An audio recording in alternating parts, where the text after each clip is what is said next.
Hi hello welcome to my channel view film talkies and Akhanda 2 trailer అయితే release అయింది. So starring by Balakrishna, Samyuktha Menon and తదితరులు act చేస్తున్నారు. And trailer విషయానికి వస్తే okay బాగుంది, మరి అంత సూపర్ గా ఉంది, ఎక్సలెంట్ గా ఉంది అని చెప్పను కానీ బాగుంది.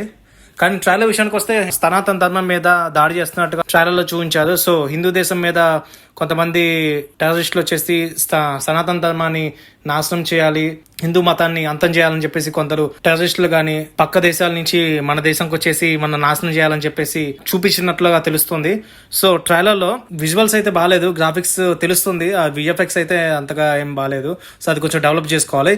అండ్ దీని మనకు కొన్ని స్టార్టింగ్ లో కొన్ని షార్ట్స్ చూపిస్తారు, హిందూ ధర్మాన్ని అంతం చేయాలా, దేవుణ్ణి జనాల్లో దేవుని నమ్మకాన్ని తీసేయాలని చెప్పేసి వేరే దేశపు వాళ్ళు మన దేశం మీద దాడి చేస్తారు. సో దాని తర్వాత మనకు కుంభమేళాని చూపిస్తారు. కుంభమేళాలో షార్ట్స్ కానీ విజువల్స్ అని చాలా బాగున్నాయి. కుంభమేళాలో చాలా మంది కోట్ల మంది జనాలు వస్తారు, అక్కడ జనాల్ని అంతం చేయాలా, అక్కడ హిందూ ధర్మాన్ని నాశనం చేయాలని చెప్పి అటాక్ చేస్తారు, తెలుస్తుంది. అఖండాలో కనిపించిన అఘోర లుక్ అయితే చాలా అంటే చాలా బాగుంది. బట్ దీంట్లో ఏంటంటే ఆ గడ్డం ఆ జుట్టు పెట్టడం వల్ల ఏంటంటే తెలిసిపోతుంది, అక్కడ ఆ విగ్గు లాగా ఉంది, అది అతికిచ్చినట్టుగా విగ్గు టైప్ లో పెట్టాలని తెలిసిపోతుంది. అఖండ మూవీలో ఉన్న ఆ గెటప్ చాలా బాగుంది. సో దీంట్లో ఆ ట్రైలర్ లో చూపించారు ఆ గెటప్, నాకు తెలిసి అది కొంతసేపు ఉంటుందని తెలుస్తుంది. సో నాకు తెలిసి అఖండకి దీనికి కనెక్షన్ పెట్టారు. సో ట్రైలర్ లో తెలుస్తుంది అది. అండ్ దీంట్లో ప్రజ్ఞాజేశ్వర్ అయితే కనిపించలేదు. యాక్చువల్లీ పూజా సెరమనీలో అయితే ప్రజ్ఞాజేశ్వర్ కూడా ఉంది, బట్ దీంట్లో సినిమాలో అయితే లేదని తెలుస్తుంది. సో ట్రైలర్ లో చూపించలేదు, అలాగే క్యాస్ట్ లో కూడా లేదు. అండ్ సంయుక్త మేనన్ ఆమె క్యారెక్టర్ ఉందో మనకు తెలియదు, అది బాలకృష్ణ కూతురుగా యాక్ట్ చేస్తున్నాను అనుకున్నాను, బట్ కాదు.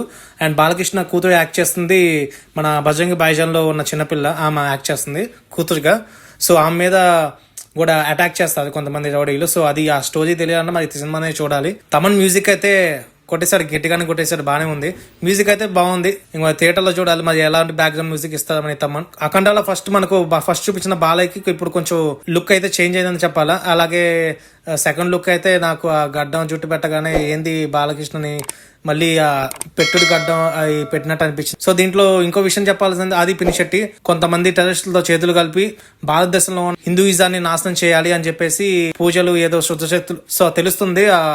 సో నెక్స్ట్ చూసుకుంటే విఎఫ్ఎక్స్ లో నాకు అంతగా నచ్చింది హిమాలయ పర్వతాలు మౌంటైన్స్ దగ్గరది. సో దాని దగ్గర అయితే విఎఫ్ఎక్స్ అయితే అంతగా ఏం చేయలేదు. అండ్ దీంట్లో ఫైటింగ్ చూసుకుంటే ఇంకా ఆయన బాలయ్య ఫైట్ చేస్తే ఏదైనా సరే ఇంకా చేయి బాలయ్య అనాల్సిందే. ట్రైలర్ ఓకే అనిపించింది. సో మిగతాది ఏమైనా ఉంటే సరే థియేటర్లో చూసుకోవాలా, సో చూడాలా. ఇంకా next December 5th cinema release అవుతుంది. ట్రైలర్ అయితే బాగుంది. సో మీరేమనుకుంటున్నా కింద కామెంట్ లో తెలియండి. Thank you.